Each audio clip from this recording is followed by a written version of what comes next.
Hello friends, आज फिर से स्टार्ट करें इनकम टैक्स की क्लास। आज हम प्रीवियस ईयर और असेसमेंट ईयर के बारे में थोड़ा सा पढ़ते हैं।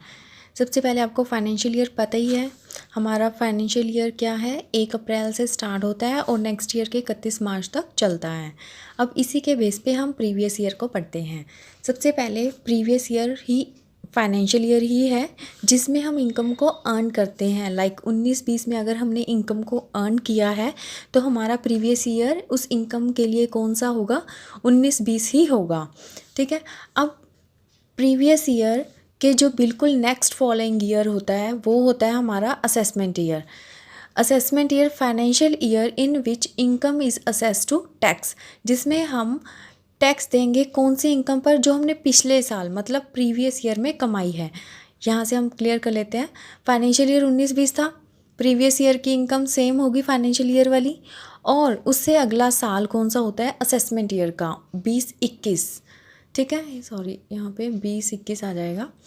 अब 19-20 में जो इनकम कमाई उसके ऊपर टैक्स हम तभी दे पाएंगे ना जब हमें पता होगा कि हमने 19-20 में कितनी इनकम कमा ली, और वो हमें तब तक नहीं पता लगेगी जब तक 31 मार्च 2020 चला नहीं जाता। इसलिए कंसेप्ट आया कि असेसमेंट ईयर का, क्योंकि जब हमने इनकम को असरटेन कर लिया कि हमारी इनकम 19-20 में कितनी थी, तभी हम उससे अगले साल असेसमेंट ईयर 2020 और 21 में टैक्स दे पाएंगे। तो सिंपल है कि जो प्रीवियस ईयर होगा उसमें हमने इनकम को अर्न किया, और उससे नेक्स्ट ईयर, बिल्कुल नेक्स्ट ईयर इमीडिएटली वाला असेसमेंट ईयर होगा जिसमें हमने टैक्स देना है।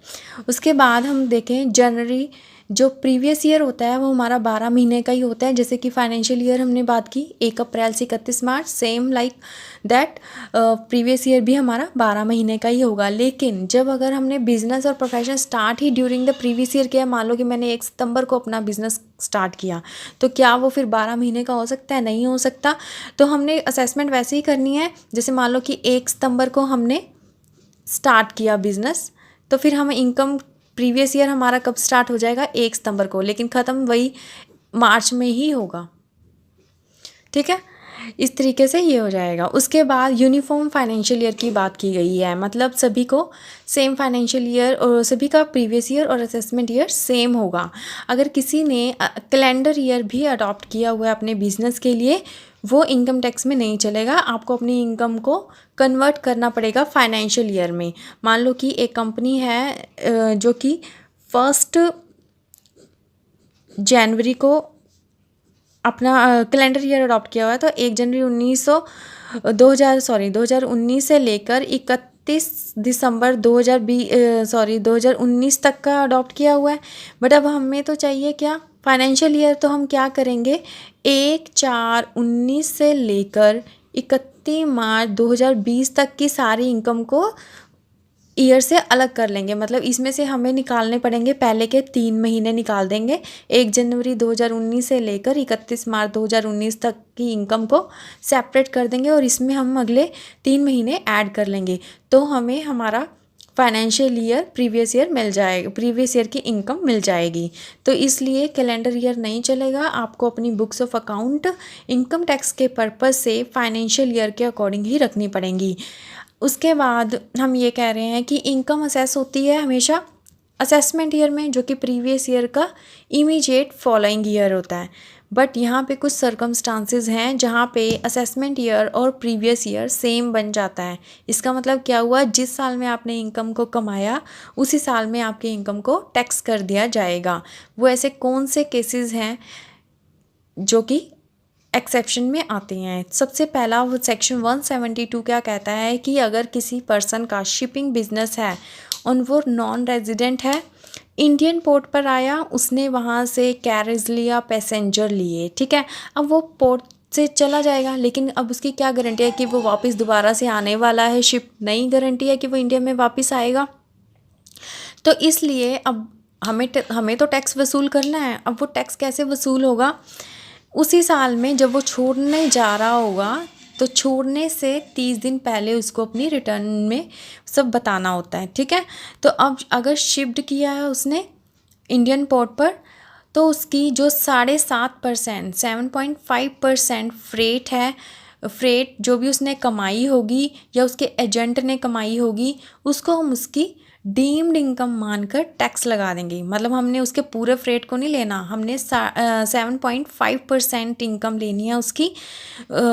जितना भी उसने फ्रेट कमाया होगा इंडिया में, उसके ऊपर हम 44B के अकॉर्डिंग, जो हम बिजनेस एंड प्रोफेशन में पढ़ेंगे ये सेक्शन, उसके अकॉर्डिंग इनकम को टैक्स कर दिया जाएगा।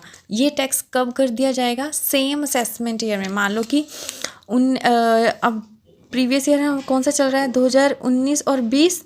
अब एक बंदा आया है हमारे पास 1 मई 2020 को इंडियन पोर्ट पर आया हुआ है।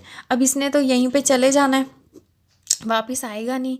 अब हम अगले साल तक का वेट तो कर नहीं सकते, तो क्या करेंगे, इसकी जो इनकम इस पीरियड में इसने जो कि 1/4/2020 से लेकर 1 मई 2020 तक कमाई होगी, वो अभी के अभी टैक्स कर दी जाएगी। मतलब assessment year previous year same बन जाएगा और उसी टाइम उसकी इनकम को टैक्स कर दिया जाएगा। सेम चीज़ इसके लिए है, पर्सन लिविंग द इंडिया, वो भी लीव कर कर जा रहा था, उसका आने का कोई पर्पस नहीं पता, कब आएगा नहीं पता।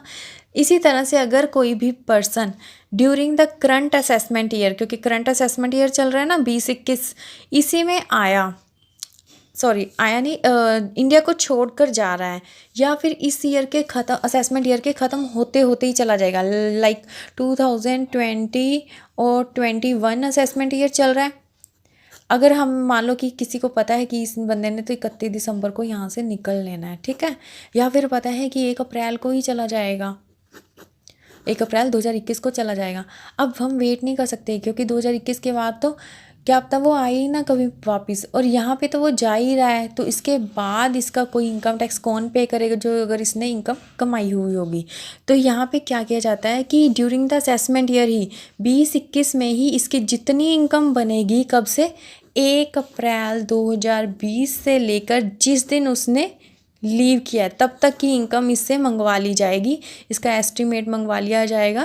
तो इसको 142 का सर्विस किया जाएगा, नोटिस वगैरह, तो उससे इसका एस्टीमेट मंगवाया जाएगा कि कितनी इनकम है, उसके बेस पे इसकी इनकम को करंट असेसमेंट ईयर में ही साथ में टैक्स कर दिया जाएगा।